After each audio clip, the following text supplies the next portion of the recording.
네, 반갑습니다. 성가대 찬양하셨던 지휘자분 딱 이렇게 보면서 제 며느리가 성가대 지휘를 하고 있거든요. 지금 이제 미국으로 가는데 제 식구들이랑 다 한국에 있는 동안에 계속 성가대 지휘자로 있었어요. 그래서 딱 보면서 제 며느리가 생각이 났어요. 오늘 찬양 너무 감사합니다. 어저께도 참 좋았었거든요. 여러분들 수고 많으셨어요.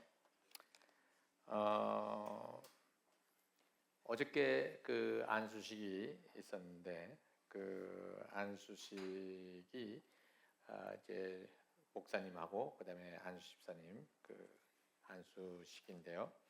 그 안수식을 이렇게 보면서 저희 그 침례교는 다른 교단하고 좀 달라요.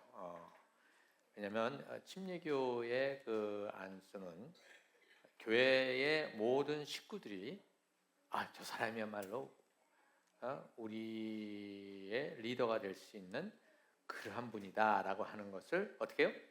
모두가 동의를 해줘야지만 이 목사가 되고 그 다음에 안수 집사가 됩니다.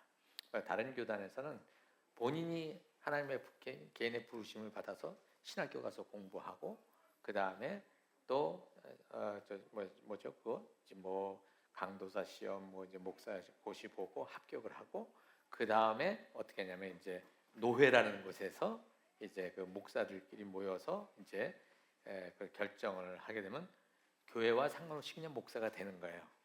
그런데 침례교의 목사나 이제 목사는 어떻게 되느냐? 먼저 교회가 오케이를 해줘야 돼요.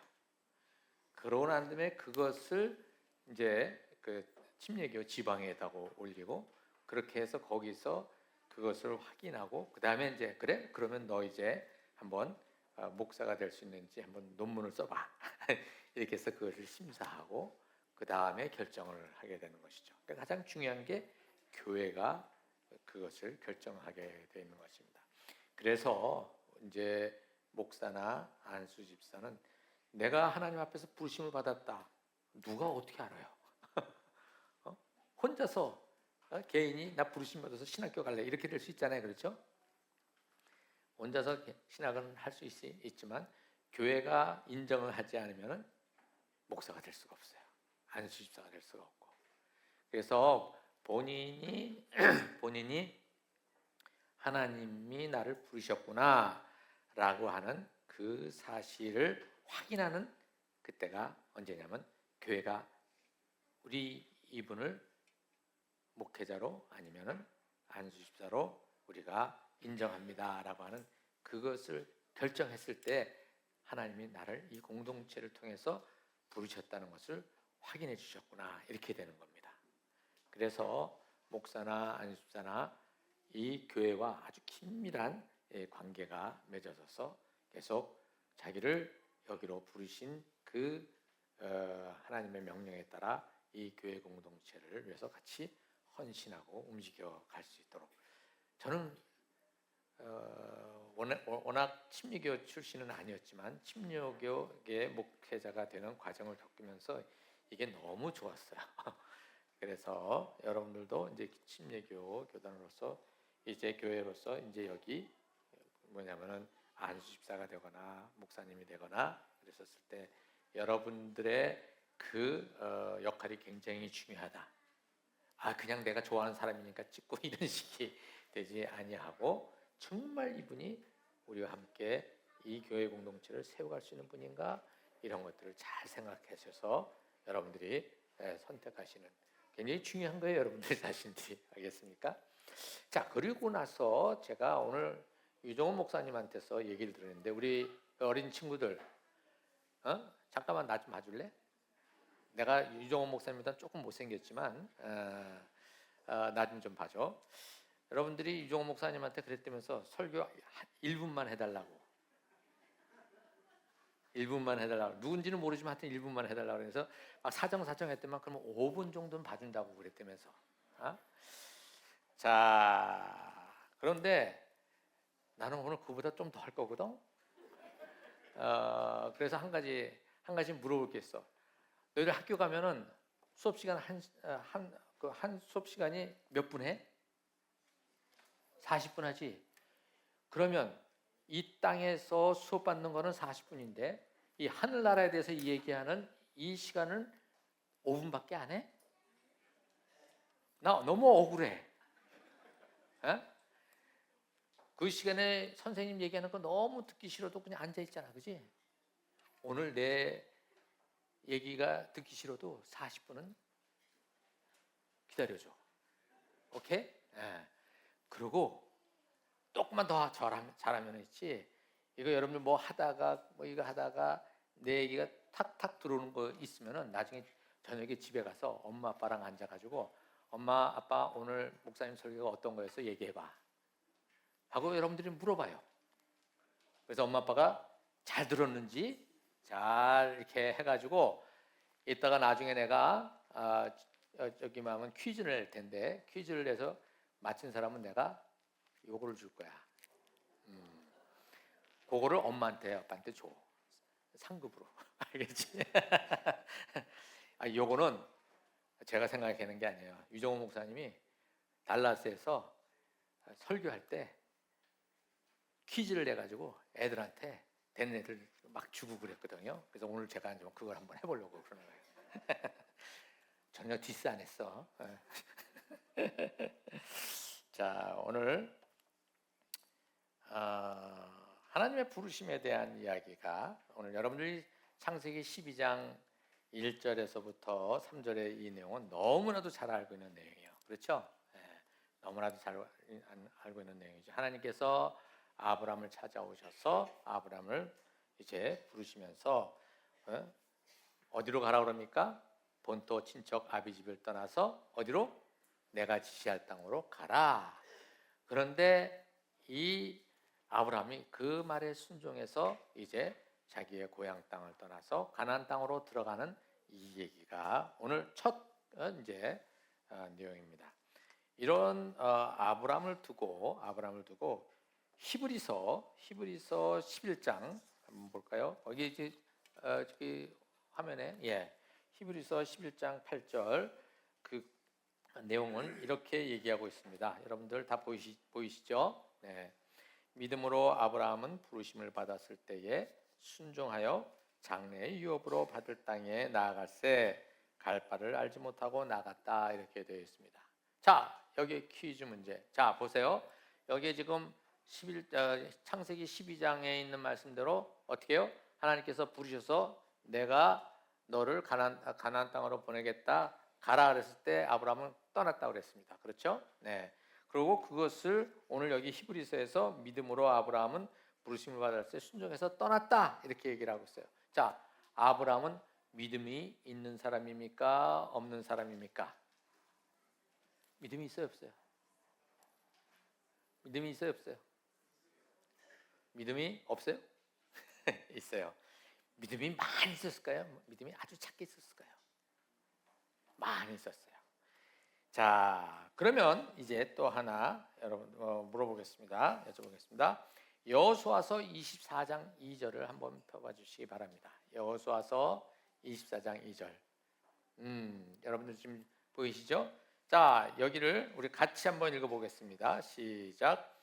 여호수아가 모든 백성에 이르되 이스라엘 하나님 여호와께서 이같이 말씀하시기를 옛적에 너희 조상들 곧 아브라함의 아버지 나홀의 아버지 저에서 거주하여 다른 신들을 섬겼으나.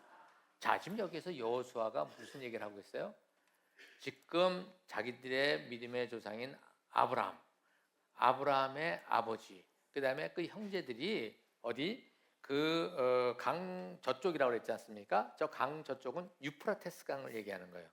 유프라테스 강이 이렇게 쭉 올라. 사실은 오늘 제가 저 지도를 띄우도록 하려고 그랬는데 제가 그걸 시간이 많이 갈까봐 띄우지 않았어요. 여러분들 나중에 지도를 한번 집에 가서 쳐보세요. 그 유프라테스 강이 쭉 올라가면 상류가 어디까지 올라가면 여러분들 하란이라는 땅 알지? 하란. 거기까지 쭉 올라가게 돼 있어요. 그 하란이 지금 여기 12장 앞부분에 11장 바로 뒤에 보면은 그 아브라함의 가족이 우르에서 어디로 이주했어요? 하란으로 이주했다. 이 정도는 여러분 기본으로 다 알고 계시죠? 예. 그 하란에 있을 때에 그다음에 우르와 하란 여기가 다 유프라테스 강 이제 쪽에 있는 저쪽 동편 쪽이라고 이제 얘기를 하고 있습니다. 여기에 있을 때에 그들은 어떤 신을 섬겼다고요? 다른 신들을 섬겼다. 여호와 하나님을 모르는 상태였다. 이 얘기를 하고 있는 겁니다. 그러니까 지금 여기 하나님께서 하란에 있는 누구? 아브라함에게 찾아오셔서 아브라함을 부르셨을 때에 그때 아브라함은 여호와 하나님을 존재를 알고 있었어요? 모르고 있었어요? 모르고 있었어요. 그런데 11장에 보면 믿음으로 갔다 이렇게 얘기를 하니까 우리는 완벽한 믿음으로 생각하죠. 그렇죠?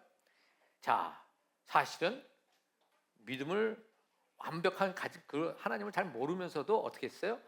하나님이 가라니까 갔습니다. 그렇죠? 간 그 믿음은 사실 완벽한 믿음이 아니에요. 그리고 그런데도 불구하고 지금 히브리서의 저자는 완벽한 믿음으로 얘기를 하고 있습니다. 우리 그걸 어떻게 이해를 해야 될까? 오늘 제가 그것을 아주 쉽게 설명을 해드리겠습니다. 아까 이제 기도하셨던 우리 김은기 집사님이 저를 놓고 기도하면서 목사님이 설교할 때에 그의 허물은 덮어주시고, 덮어주시고 하나님의 영광만 드러나게 해주시옵소서. 그렇게 기도하셨어요. 그러셨죠? 제가 딱 그게 귀에 들어왔어요. 제가 목사이지만 아까 우리 이종호 목사님도 그렇고 서적필 목사님도 그러셨죠? 뭐라고 그랬습니까? 유종호 목사님 그 얘기 안 했네. 그냥 말이 많아졌네 그 얘기만 했어요. 그 서적필 목사님 뭐라고 그랬냐면 제가 참 부족하고 많이 허물이 있지만 우리 성도님들께서 어떻게 해요? 참아줬다. 그리고 좋게 봐줬다. 이렇게 얘기를 했습니다. 여러분들 똑같은 거예요. 히브리서 기자가 이것을 썼을 때 믿음으로 갔다라고 했었을 때 우리는 그냥 읽어보니까 문자 들어보니까 어떻게 해요? 와우, 아브라함의 믿음이 정말 단단하게 그래서 떠났구나 이렇게 생각을 하는데 사실은 별별 없는 믿음이었거든요. 왜 갔느냐? 자식을 주겠다니까 그거 하나 붙들고 떠난 거예요. 떠난 거예요. 자, 이것에 대해서 여러분들이 더 깊게 공부하고 싶으면 유정호 목사님을 찾아가시라. 저분은 알고 있어요. 그러니까 그래서 여기에 지금 나오고 있는 것은 뭐냐면 우리가 비록 허물이 많고 부족하지만 우리가 많지만 하나님께서 우리의 그 허물을 보시고 다 지적하시고 심판하시는 그분이 아니라 어떻다고요? 우리의 조그만 순종, 우리의 조그만 그 믿음의 반응 이것을 가지고서 어떻게 보시냐면 박수를 쳐주신다는 거예요. 박수를 쳐주시는 거예요. 전번에는 제가 와서 또 얘기했었는데 여러분 또 잊어버렸을 거다. 아니면 그냥 지나갔을 거다 생각하는 거예요. 여러분들의 자녀들이 아기가 이제 걸음마를 걸으려고 발을 하나 딱 떼면 여러분들은 어떻게 얘기해요? 우리 애가 걸어요 이렇게 얘기를 해요. 근데 그 다음에 탁 넘어지거든. 넘어지는 그 아이를 보고서도 너무 기뻐가지고 뭐냐면 우리 애가 걸어요 이렇게 얘기를 한단 말이죠. 그럼 말이 안 되죠. 객관적으로 보면 아직 걷는 게 아니죠. 그럼에도 불구하고 그것을 걷는다라고 얘기하는 것은 어미 아비의 사랑의 눈으로 바라보기 때문에 그런 것이에요. 지금 히브리서 기자는 바로 하나님의 시선으로 하나님의 마음으로 누구를 보는 거예요? 아브라함을 봤었을 때 비록 그가 자식을 주겠다는 그 약속 때문에 발걸음을 떼었지만 그는 여전히 하나님을 제대로 모르고 있다는 사실이에요.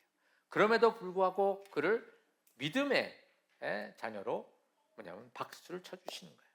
이것이 하나님의 은혜라고 하는 것이죠. 하나님의 은혜는 바로 그것입니다. 목사가 되던 안수집사가 되던 우리가 완벽해서 그 자리에 있는 게 아닙니다. 저도 계속해서 배워가는 그러한 사람이고, 함께 우리 목회자나 여러분들이랑 함께 성장해서 하나님을 닮아가는 그 거룩함을 향해서 걸어가는 그러한 우리의 공동체, 한 식구라고 하는 것이죠. 그것을 우리가 꼭 기억해 주었으면 좋겠습니다. 자, 하나님께서 이제 여기서 보면 우리가 지금 12장 1절에 보면 본토 친척 아비집을 떠나서라고 하는 그 말에 우리가 탁 꽂혀가지고 선교는 떠나는 거다 이렇게 이제 얘기를 많이 해요. 제가 80년에 헌신해서 81년, 82년에 이제 출발을 했는데요.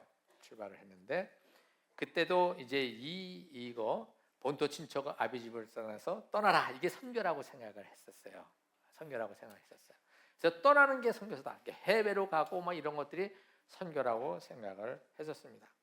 그런데 제가 이 12장 1절, 2절, 3절을 나중에 연구를 더 해보고 깊이 묵상을 해보니까 여기에 핵심은 떠나는 게 핵심이 아니에요. 왜 그러냐? 보세요. 아까 아브라함이 이렇게 하나님이 찾아오셨을 때 아브라함은 어떤 사람이라고 그랬어요? 믿음이 견고한 사람이 아니라고 그랬어요. 근데 그 사람을 떠나서 어디로 가라고요? 가나안 땅으로 보냈잖아요. 그렇죠? 이 가나안 땅은 어떤 땅이에요? 우상이 드글드글한 곳이었어요. 그렇죠? 하나님을 모르는 지역이었어요. 그러면 지금 아브라함이 살고 있는 그 하란 땅은, 거기는 하나님을 아는 사람들이 많았습니까? 아니에요. 거기도 똑같았어요. 아브라함도 그들과 함께 그냥 섞여서 살고 있었던 사람이에요. 그런데 하나님이 아브라함을 찾아오신 것이죠. 찾아오셔서 그로 하여금 나와서 저기로 가라 이렇게 얘기를 하신 거예요. 왜 가라고 그러셨는가? 여기는 복음이 충만하기 때문에 거기다가 여기로 이제 가서 복음을 전하라고, 하나님을 전하라고 그렇게 얘기한 건가요? 아니에요. 여기나 다 똑같아요. 피장파장이에요. 다 어두운 세상이에요. 유일하게 아브라함에게만 하나님이 찾아오신 것이었거든요. 근데 왜 하나님께서 아브라함을 거기서 끄집어내서 저쪽으로 가게 하셨는가? 그런 이유가 있습니다. 이걸 퀴즈를 내가 좀 시간을 착착 보면 그냥 시간이 이렇게 좋은데, 그래서 저 설교를 별로 안 좋아해요. 왜냐? 일방적으로 얘기를 해야 되기 때문에. 그래서 저는 성경 공부를 좋아하거든요. 속으로 성경 공부. 그럼 막 같이 얘기하고 이러면 한 시간만 두 시간이 그냥 휙휙 지나가요. 목사님도 그렇게 하시죠? 네, 여기에서 이 땅이나 저 땅이나 똑같아요. 근데 아브라함을 하나님께서 보내시는 것은, 여기 이 땅에 있으면 자기가 어렵거나 힘들거나 누가 있어요? 그죠, 가족들이 있죠. 하나님 부르시는 하나님에게 기댈 필요가 없어요. 어디로 가야 돼요? 아무도 없는 새로운 땅에 가야지만 거기서 비로소 누구를 찾게 돼요? 하나님을 찾게 되는 거예요. 미국에 처음 간 사람들이 있죠. 왜 교회들 많이 나가요? 자기가 뚝 떨어져 가지고 완전 나그네가 돼버리잖아요. 거기서 어떤 도움을 찾을 수가 없어요. 그런데 교회가 이렇게 부르면 거기 가면 이미 그곳에 자리를 잡은 사람들이 이것저것 도와주지 않습니까? 그래서 자리를 잡고, 그러니까 교회를 가는 거예요. 그것처럼 이 아브라함은 그곳에 가서 거기에서 어느 누구도 자기를 도와줄 수 있는 사람들이 아니라 모두 다 잡아먹을 듯이 이러고 있는 사람들이니까 거기에서 누구에게 마음을 온전히 드릴 수밖에 없어요? 하나님에게만 드릴 수밖에 없어요. 그래서 하나님께서 그 편하고 아주 안락한 그 자리를 떠나서 다른 곳으로 가라 이렇게 얘기를 하신 것이죠. 그러니까 거기에는 어떤 무슨 선교 복음을 전하고 이런 게 아무것도 없는 거예요. 예. 그러면 무엇이 선교의 어떤 핵심이냐? 여기에 보면 너로 인해서 모든 민족이 무엇을 받는다고요? 복을 받는다는 것이죠. 다시 말해서 우리 한 사람 한 사람을 하나님께서 부르셨잖아요. 부르신 목적은 무엇이다? 다른 사람들에게 복의 근원이 되게 하도록 하기 위해서 하나님께서 우리를 부르셨다는 거예요. 자, 그러면 어떻게 우리가 복의 근원이 될까? 그냥 가서 우리가 예수 믿으세요 이것만 하면 되는 걸까요? 자, 오늘 그것을 여러분들하고 같이 좀 얘기를 해보도록 하겠습니다. 자, 오늘 여기 하나님께서 아브라함을 이렇게 부르시고 난 다음에 18장에 보면 이런 말씀이 있어요. 18장 17절에서 19절 한번 볼까요? 17 보면 자, 이것도 우리가 길지 않아요. 그러니까 우리 같이 한 입으로 우리 한번 목소리로 한번 같이 읽어보도록 하겠습니다. 시작. 여호와께서 이르시되 내가 하려는 것을 아브라함에게 숨기겠느냐? 아브라함은 강대한 나라가 되고 천하 만민은 그로 말미암아 복을 받게 될 것이 아니냐?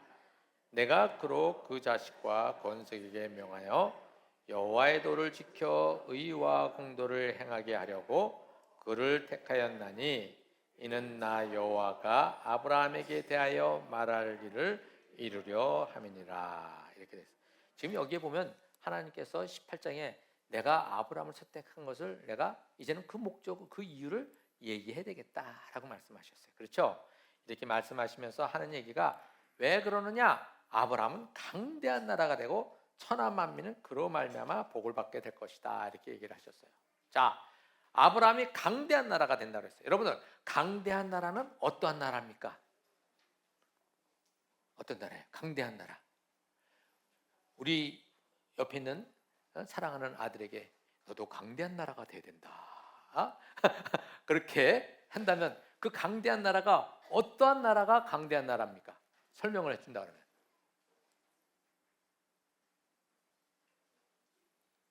네, 얘기한 거로 받겠습니다. 제가 시간이 없어. 지금 제가 약속을 했기 때문에 그 시간에 내에 끝내려고. 보통은 이제 강대한 나라라고 생각하면 무엇이 강대한 나라입니까? 경제적으로 강대한 나라, 그 다음에 군사적으로, 그 다음에 외교적으로 이런 모든 것들이 잘 갖춰져서 다른 나라 사람들이 우리를 무시하지 못하게 만드는 게 강대한 나라예요. 그렇죠? 그럼 우리가 개인 우리를 놓고 보면 우리는 강대한 내 자식을 강대한 자식으로 만들어야 되겠다. 그러면 보통 어떻게 생각합니까? 가방끈이 길어야 돼요. 그렇죠? 길어야 돼요. 돈도 많아야 돼요. 아유, 아주 좋습니다. 돈도 많아야 돼요. 그 다음에 높은 자리에 앉아야 돼요. 이것이 옛날에 뭐예요? 교회들이 많이 얘기했던 고지론이에요. 고지론. 우리는 믿는 사람으로서 뭐냐면 잘 돼야 된다. 뭐가 돼야 돼요? 대통령도 돼야 된다. 뭐가 돼야 된다. 그래야지만 많은 사람들이 어떻게 돼요?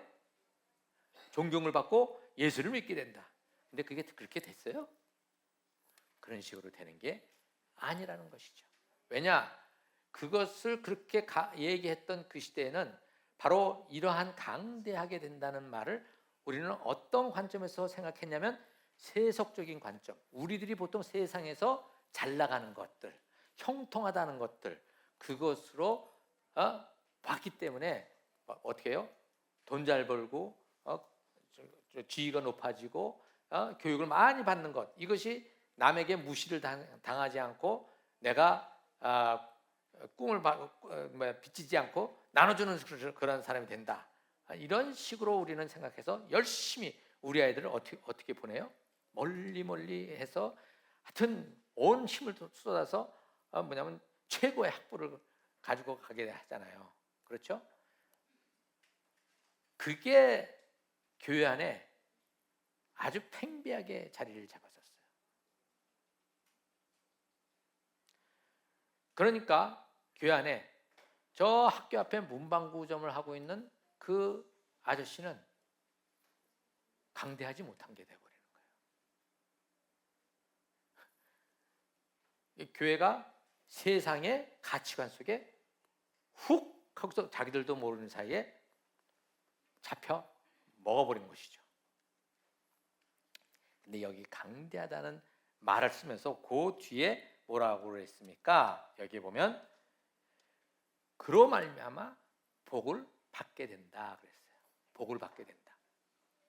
그러니까 이게 무엇일까? 그래서 제가 한번 찾아봤어요. 그럼 이스라엘이 얼마나 강대했는가? 가장 강대했던 그 시절이 언제냐면 솔로몬 시대예요. 솔로몬 시대가 가장 강대했었어요. 지금 이스라엘의 그 영토와 지금 비교해 보면 솔로몬 시대가 훨씬 컸습니다. 지금 이스라엘은 우리나라 강원도 사이즈밖에 안 돼요. 강원도 사이즈밖에 안 돼요. 그때 영토가 얼마나 컸느냐? 그 영토는 우리나라 남한의 60%밖에 안 돼요. 근데 거기에 뭐 그 역대하 뭐 열왕기상에 보면 거기에 솔로몬이 그 차지한 영토가 막 나오거든요. 그걸 읽으면 갑자기 굉장히 전 세계를 지배한 것처럼 우리가 생각을 해요. 전혀 안 그래요. 여러분들 나중에 제 말이 확실한가 한번 확인해 보십시오. AI에 들어가서 해보세요. 다 나와요. 제 말이 거짓말이 아니라는 거. 한 약 60% 정도밖에 안 돼요. 저 한국 지도 한번 열어주실래요? 여기서 60% 정도면 어디냐면 저 위에 강원도 있죠. 강원도. 그다음에 경상남북도, 그다음에 전라남도. 그 영토가 솔로몬이 차지했던 땅이에요. 우리나라 남한에 저거밖에 안 되는 거예요. 근데 성경을 읽어보면 마치 굉장히 큰 나라, 한마디로 미국과 같이 온 세계를 막 지배하고 있는 것처럼 보인단 말이죠. 근데 여러분들 그건 착시 현상이에요. 착각한 거예요, 우리가. 그러면 성경에서 얘기하는 강대한 나라라는 것은 어떤 의미일까? 우리가 보통 강대하다는 것은 우리 세속적인 방식에서 세상의 가치관을 따라서 얘기해 보면 온 세상을 지배하고 있는 그런 나라가 되어야 되는데 아니란 말이죠. 이스라엘은 한 번도 저 땅 이상을 넘어가 본 적이 없어요. 그럼 맨날 그 제국에 의해서 지배를 당했던 그러한 나라였어요. 자, 이러한 상태에 있는 나라를 두고 하나님께서 강한 나라가 되고 그 나라로 인해서 너희가 복을 받을 것이다 라고 한 그 의미를 우리가 돌아봐야 될 거 아니에요. 하나님이 거짓말을 시키셨나? 아니죠. 하나님은 거짓말을 시키신 게 아니에요. 문제는 우리의 가치관으로 이 성경을 들여다봤기 때문에 그런 오해를 한 것이죠. 자, 여기까지 잘 따라오셨습니까? 네. 이것은 무엇을 얘기하느냐? 너희로 인해서 다른 사람들이 복을 받을 것이다. 이렇게 얘기를 하신 거예요. 그렇죠? 네. 그런데 그 다음 19절을 보면 이렇게 말씀을 하셔요. 내가 그로 그 자식과 건석에게 명하여 여호와의 도를 지켜 의와 공도를 행하게 하려고 그를 택했다. 이렇게 얘기를 하고 있어요. 자, 강한 나라가 만들어진다라고 하는 것은 어떤 의미냐면 여호와의 도를 지켜서 의와 공도를 지키는 그러한 자손이 만들어지는 것, 그러한 나라가 만들어지는 것을 얘기하는 거예요. 하나님이 왕이 되시는 그 나라는 어떠한 모습의 나라인가? 그것은 뭐예요? 의와 공도를 지키는 나라라는 것이죠. 하나님의 의와 공도는 무엇입니까? 가난한 자, 힘든 자들, 상처받은 자들, 그러한 자들이 어떻게 해요? 저 그늘 속에 응달 속에 있는 것이 아니라 어떻게 해요? 그들도 같이 나와서 더불어 함께 살 수 있는 그러한 나라를 만들라고 하는 것입니다. 이것은 성경에서 굉장히 분명하게 얘기하고 있는 내용이에요. 예수님 당시에 예수님이 뭐예요? 회개하라, 천국이 가까이 왔느니라. 하나님 나라가 가까이 왔느니라. 이럴 때 천국은 우리가 죽어서 가는 천국이 아니라 어떻게 해요? 하나님의 통치가 이 땅에 이루어지는 나라라는 것이에요. 여러분들 그동안에 쭉 이거 계속해서 반복해서 들으셨죠? 그렇죠? 자, 이 땅의 통치가 이루어지는 하나님의 나라, 그 나라 안에는 어떤 일이 벌어지느냐 했었을 때 하나님께서 뭐라면 예수님께서 회개하라 그렇게 말씀하셨어요. 그 회개하라는 그 말은 뭐냐면 바리새파 사람들은 이미 하나님 나라가 세워질 때 누구는 하나님 나라 들어갈 수 있고 누구는 못 들어간다 이렇게 결정을 해놨어. 그래서 율법을 지키는 사람들은 어떻게 해요?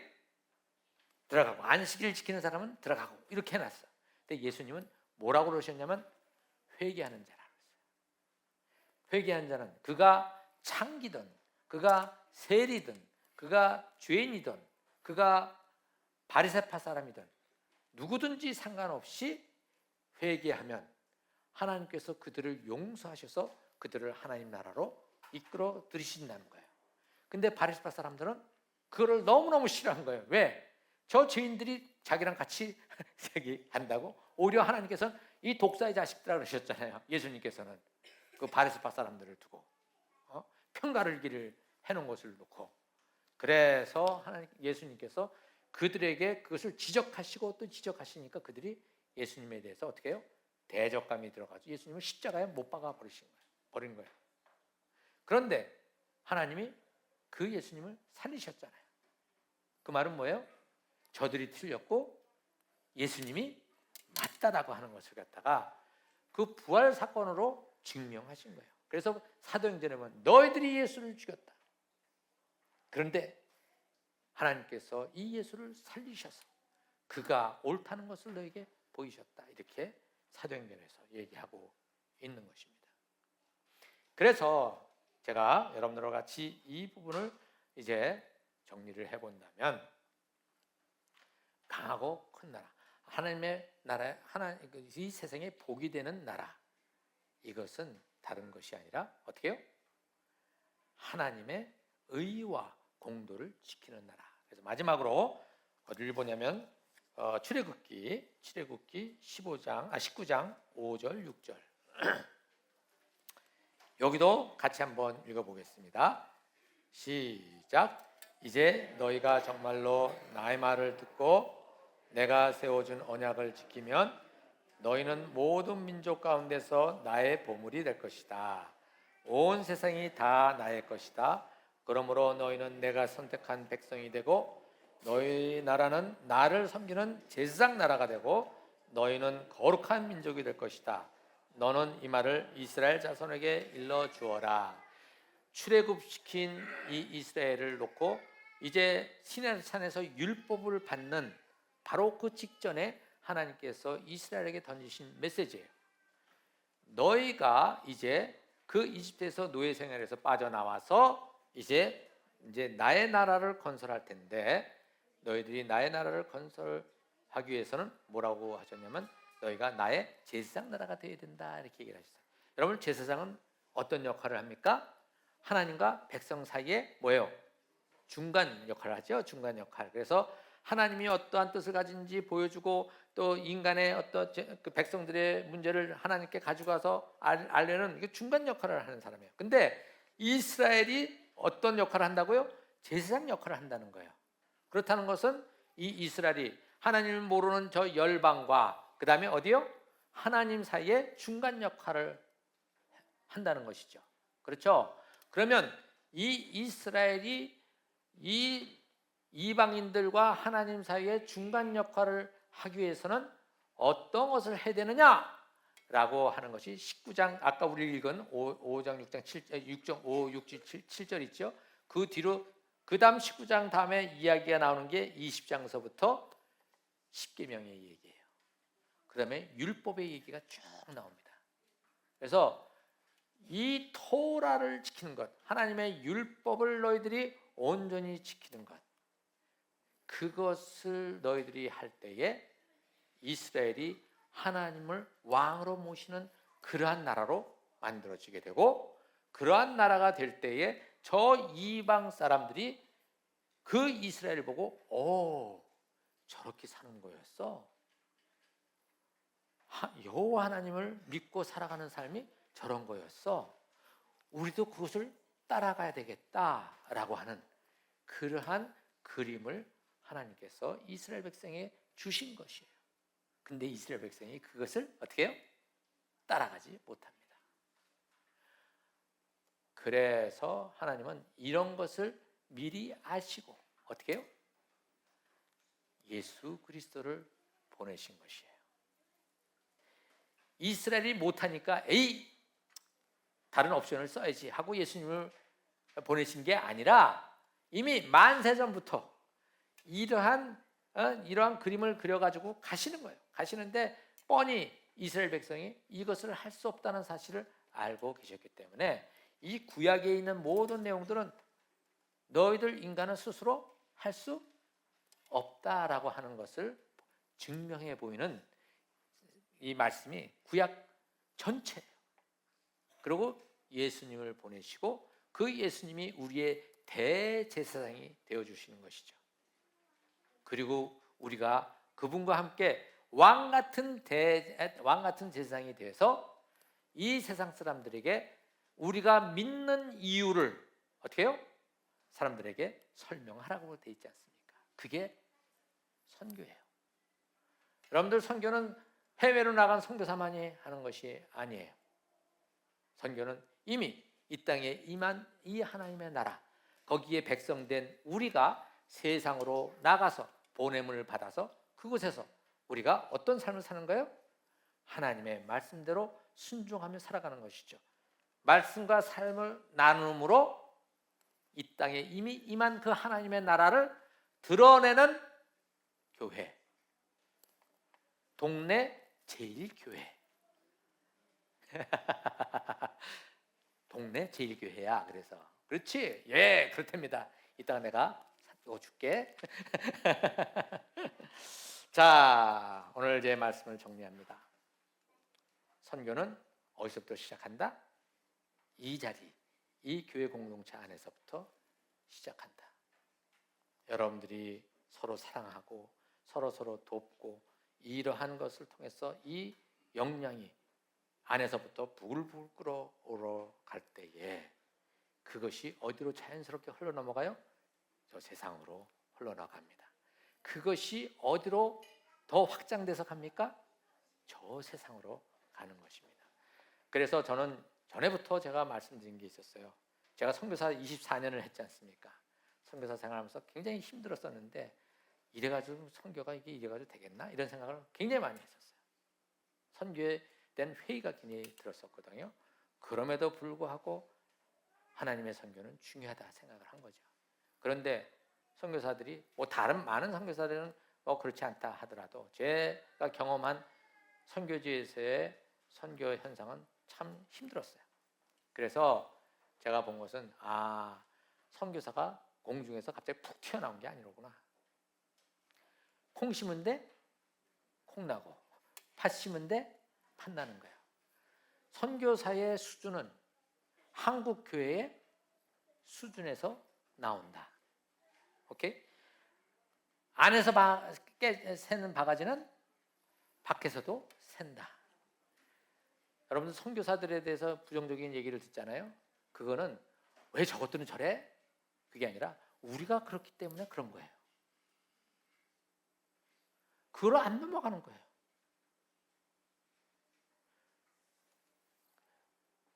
그래서 세대를 이어 제자 삼는다. 이 얘기는 우리 꼬마들서부터 이렇게 같이 성장해 가도록 쉽지 않지만 만들어 가는 거예요. 같이 오늘 주일날 무엇을 서로 나누는지를 나눠볼 수 있는 저녁 시간이 됐으면 좋겠어요. 예, 그렇게 해서 이 자제들이 계속해서 하나님의 사람으로 자라서 세상으로 나아가서 하나님의 사람으로 계속 되어갈 수 있도록. 돈 버는 거 잘 벌고 좀 좋지요. 근데 안 벌 수도 있잖아요. 안 번다고 해서 내 자식 아닙니까? 그렇잖아요. 사랑하는 자식이잖아요.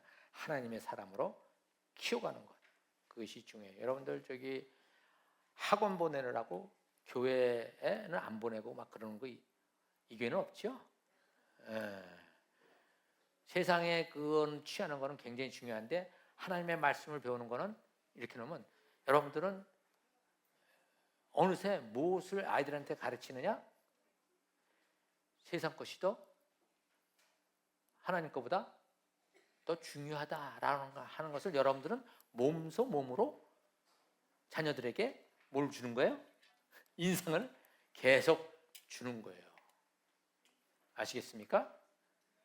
여러분들도 모르는 사이에 말씀대로 살아 그래 놓고 뒤로는 따르게 하면 아이들은 점점 그걸 알게 됩니다. 여러분들 스스로 속지 마십시오.